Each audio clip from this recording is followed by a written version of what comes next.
Tamén a primeira futbol contará con varias citas nesta Semana Santa. Mañá dispútanse os encontros adiados de xaneiro e na fin de semana será quenda da 31ª xornada. O Xoves Santo contará con numerosas procesións que percorrerán a comarca, pero tampouco faltará o fútbol nesta semana tan destacada. Os equipos da primeira futgal que non puderon disputar a xornada 19 pola Borrasca Arminia vestiránse de curto mañá para xogar os seus encontros e o domingo volverán a facelo para continuar coa competición que chega xa á 31ª xornada.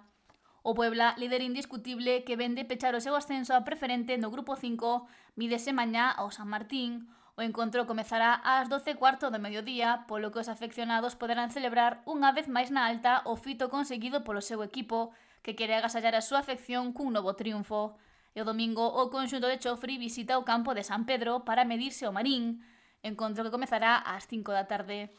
O Unión precisa vencer para asegurarse seguir nos postos de promoción, polo que deberá empregarse a fondo nesta dobre xornada semanal. O primeiro rival o que se medirá é o Arcade, quinto, equipo duro e que xogará na casa. Mañá ás 12 da mañá o Salgueirón acollerá este duelo entre dous aspirantes ao ascenso.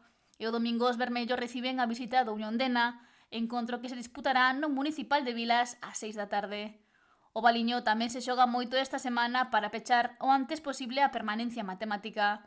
Mañá visita o feudo do Atlético Cuntis, noveno clasificado, e precisa puntuar para afastarse do descenso. Valiño e Atlético Cuntis verán as caras na RAN a partir das 6:30 da tarde.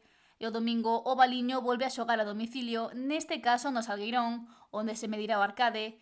O duelo comezará ás 12 da mañá. E o Taragoña apura as súas opcións de loitar pola permanencia. Mañá ás 4:30 da tarde saltará o verde do Carrasco para medirse o conxunto local, o Marcón Atlético. Agora mesmo os rianxeiros teñen a salvación a 12 puntos e hai 15 en xogo, por iso precisan puntuar nos dous encontros.